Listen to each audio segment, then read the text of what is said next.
a two-stage oscillator and beyond. So I'm going to explain how you can take something a little bit like this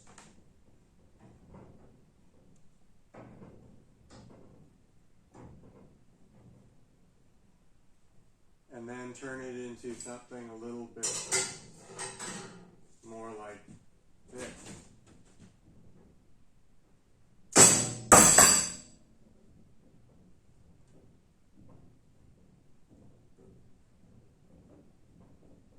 Okay, I don't want this to hit me, but if you set it up right, you should be able to get it to be self-running. So the concept is pretty simple. It's basically like this, but it's hard to tell exactly what's happening here or why.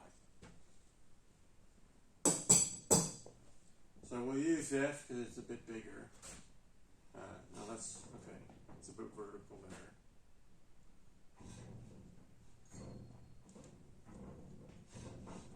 So if this goes down, well, this is over here, going here. If this drops down, the center drops down, then it speeds up. But as this goes beyond here, goes here, if it drops down, then it slows down. So if you just have a two-stage oscillator, as it goes down, the center can go down. But once it gets to the very bottom, you don't want the center to move, so you'd wait till it goes up, and then you'd probably move it back to its starting position.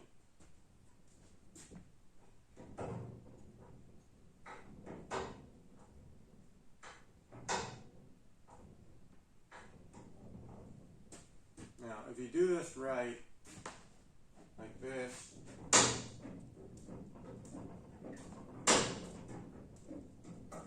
it'll speed up quite quickly. If you do it wrong, it'll slow down. So I'll explain why.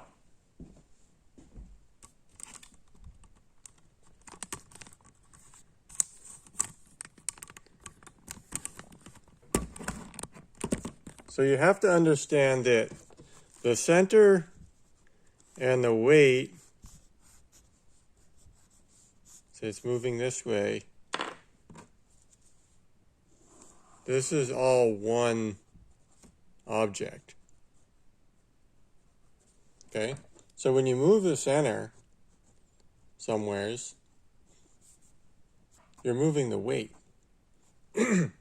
So that explains why you can get the weight to spin by moving the center. So like we move the center this way, okay? Then that vector is the same as this vector. So this component is going to add to this component. It's going to go faster. So here's your weight.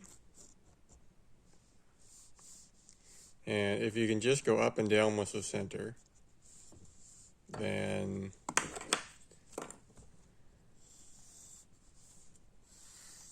if the weight was right here, then the centrifugal force would be this way. Okay, but, well, let's say if we could go any direction, okay, then this could go this way, this way, this way, this way. Now, it would move less, so further up you go, but this centrifugal force could move the center anywheres in these regions. So if you move the center over here, it causes it to slow down. Okay, so if you can just go up and down with your weight, let me redraw that.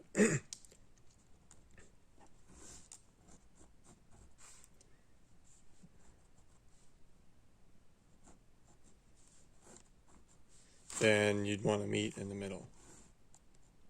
You want it to go this way. Okay? So then It's a bit confusing. Okay, let's try redrawing this. Let's draw a circle. Pens keep running out of ink. So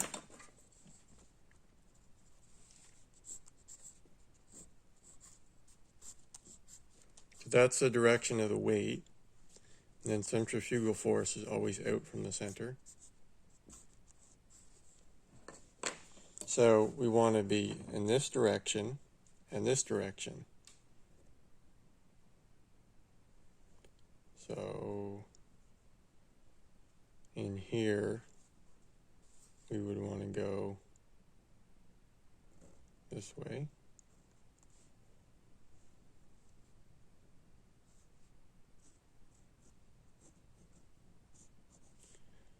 Or we can draw that a little bit differently.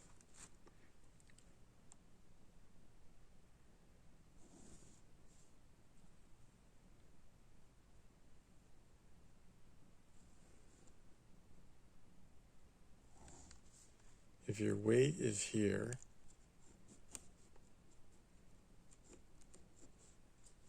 and your centrifugal force is here, then you'd want to go down. So if your weight was here and going this way, centrifugal force was out, then you would want to go up. So with a two-stage oscillator, it oscillates, but the force comes from the centrifugal force.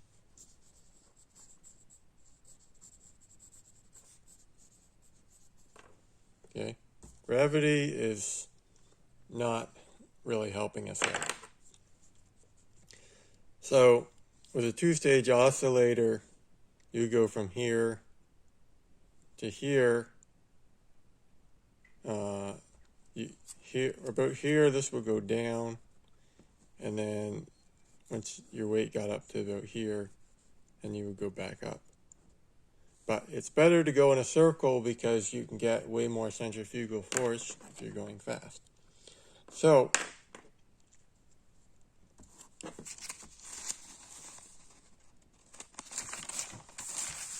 the easiest way to set it up is that the center can just move on one pivot back and forth. Okay. I didn't draw that in the middle. I redraw that. Okay. So again, somewhere's in here, we want to go down, and somewhere's in here, we want to go up. But also, we want to move quickly.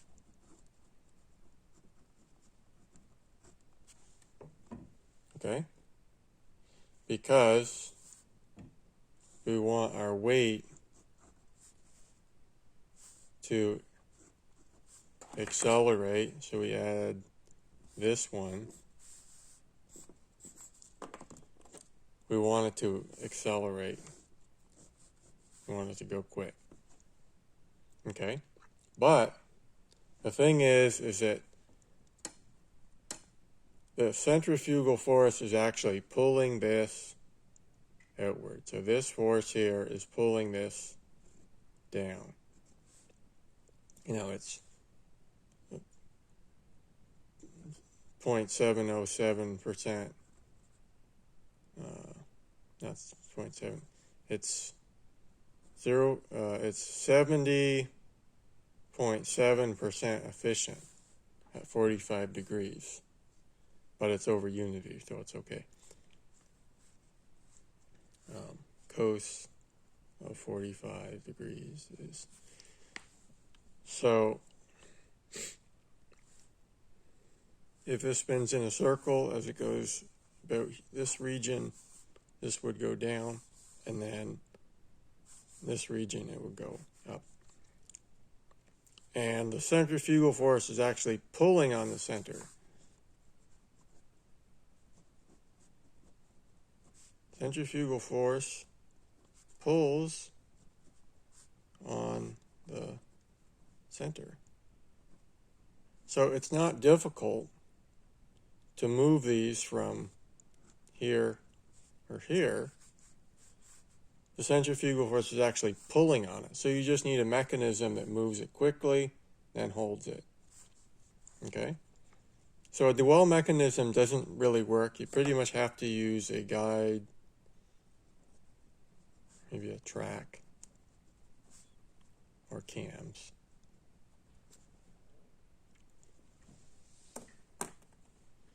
So it's really that simple. The centrifugal force actually pulls out on a bit of an angle, and that angle causes the weight to accelerate. So the centrifugal force gets transferred into acceleration of the weight. So centrifugal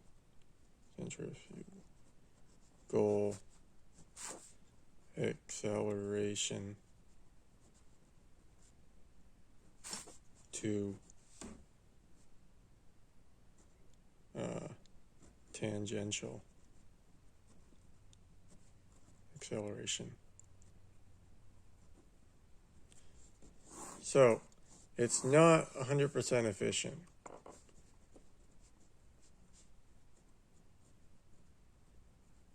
But you're capturing some of the centrifugal force.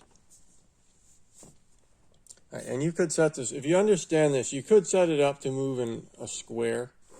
So it would move here, it would move this way. And here it would move this way. But it's not really worth it. So let's show this again, just to help you understand.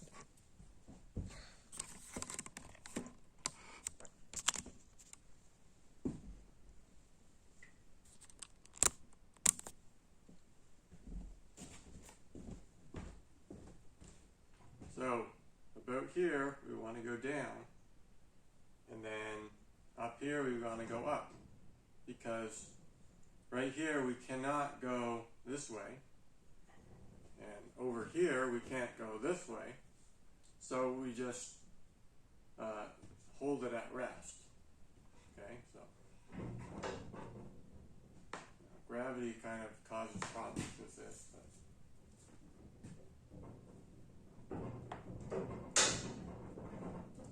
And see, when you're just doing this, you have no idea what you're doing. But I explained it. Is that the center, you move the center, then you move the outside too. Now there's not even any weight on it, but it's heavy enough. Okay, so when you move the center, you move the outside. So you want to move the center in the direction that's sort of in line with the direction of the weight. But the weight is pulling out on the center, so it doesn't take effort to accelerate that because it's actually pulling on it. So it's actually harder to hold it in place than to move it. Okay? But you see if this goes around this way, even when this is over here, this still wants to pull this way, which will slow down the weight.